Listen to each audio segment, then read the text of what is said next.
lunches and dinner. There's also lovely in the neighborhood, but you can get some of those lovely alcoholic beverages quite close by, as you can see. This being one of it, especially the gin and tonics. And they do stay open to quite late at night as well.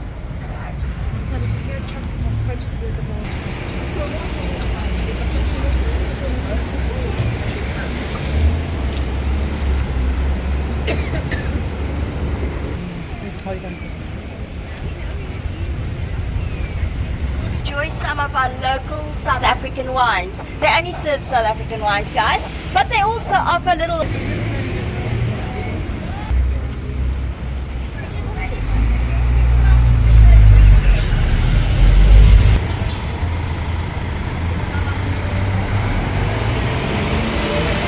That is called the Alwal Mosque.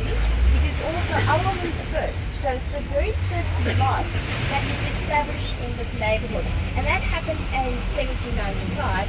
The gentleman that lives this spot, so you don't have to go do any other exercise after your walk.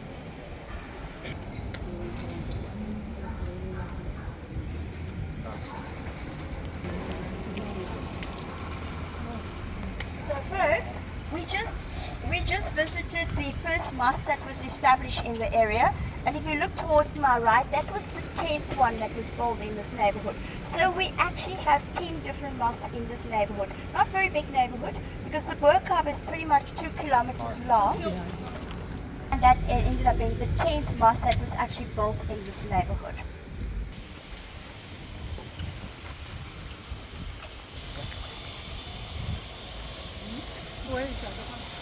This community is food.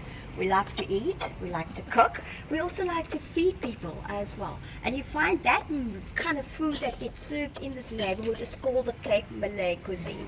It is very flavorful, so a lot of spices in there, but not hot. So we like to have a balance of lots of spices so that if you bite into the food, it kind of explodes in your mouth. There's various ways to actually enjoy that. You can go to one of the restaurants I'll point out to you later on that's been around for 49 years, owned and run by a couple. Sadly, Mrs. Osman is no longer with us, but Mr. Osman is still continue with that tradition. Another way to enjoy the meals as well is by enjoying a cooking experience. So down the way there in the purple house on the right hand side, that is called Faiza's Kitchen. She has a 2.5 hour demo session where you can learn to cook one of our Cape Malay dishes. She has two, basically she also serves them. So if you don't want to cook, you can actually just make a reservation.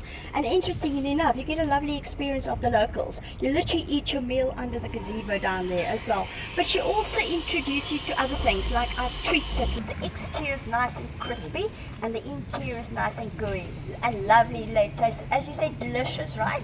Literally something we enjoy eating as a community. The other one, and last but not least, is my favorite. It's called a kusista. Now remember, I told you various people from different parts of the world settled here, especially from the Far East, and ruled by the government as well, the local government. It was only after we became a democracy that the owners of a lot of the property